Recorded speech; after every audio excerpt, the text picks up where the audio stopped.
We are called to expose darkness, to bring the truth into the light so harm can stop and repentance can begin. That's what matters right now. Because what people are reacting to nationally in the Epstein files is not new. It's a pattern. And I know that pattern personally. After the man who raped me and pled guilty and allocated, the judge asked what happened. He said, on the record,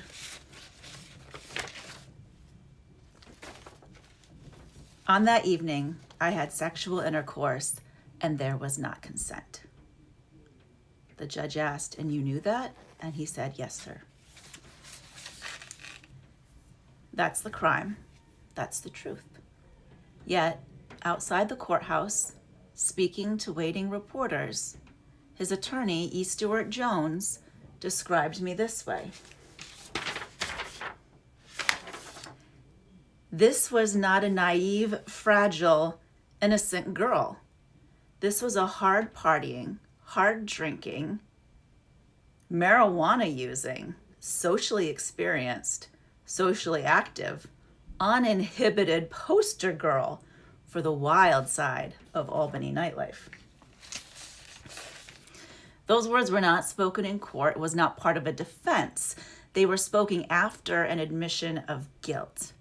Yes, there was non-consensual sexual intercourse, but it didn't even matter to them because it's not like I was a naive, fragile, innocent girl.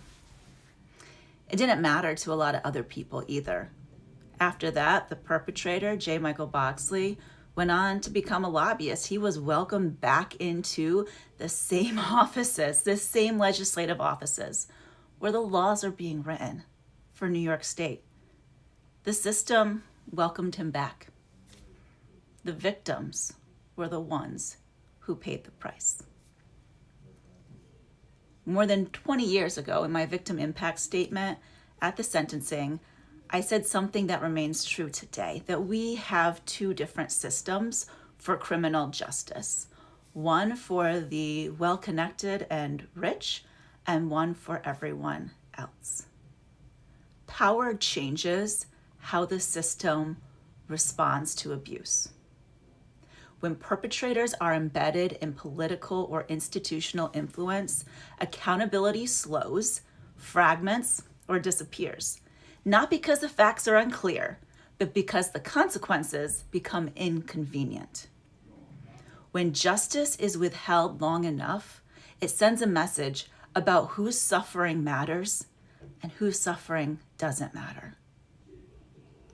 This is why the experience of Elizabeth Crothers matters so much to me.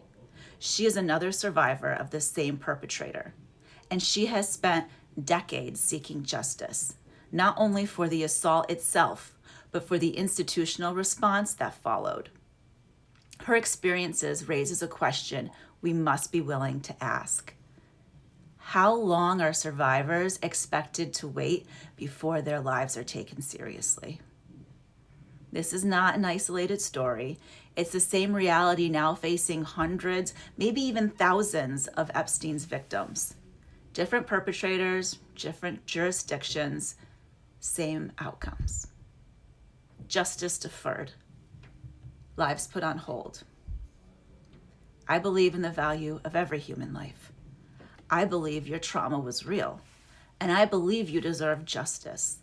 Not because you're perfect, not because you're convenient, but because you are a human. You are made in the image of the Creator. Every human life has value. The moment we start sorting victims and perpetrators into categories, who's worthy and unworthy of justice, who's credible, who's disposable, we recreate the very conditions that allowed abuse to flourish unchecked for decades. That's how Epstein Island existed, and that is how institutional harm continues. Accountability begins in private rooms long before it shows up in public statements. Comfort with abusers is a choice. So is choosing to do the right thing, even when it costs you access, influence, or income. If there is no cost, then there is no courage. Honoring people who excuse abuse sends a message. Remaining silent sends a message. And history records those messages.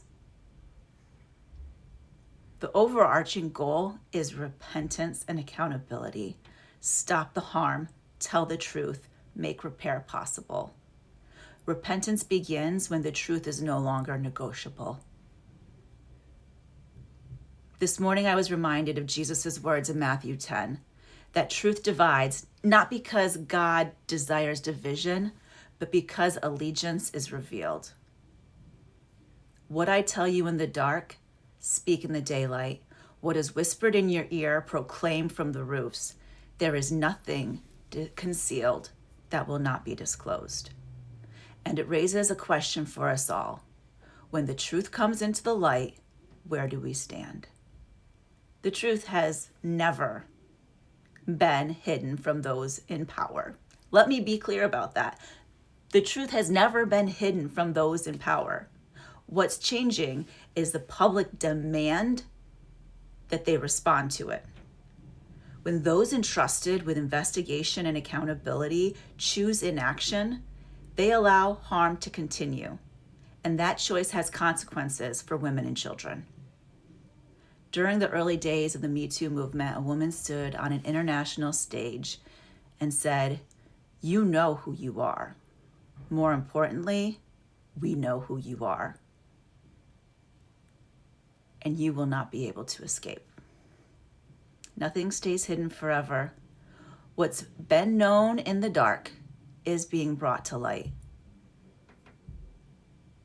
That wasn't about one industry. It's about a pattern and about how long women have carried the cost of other people's silence.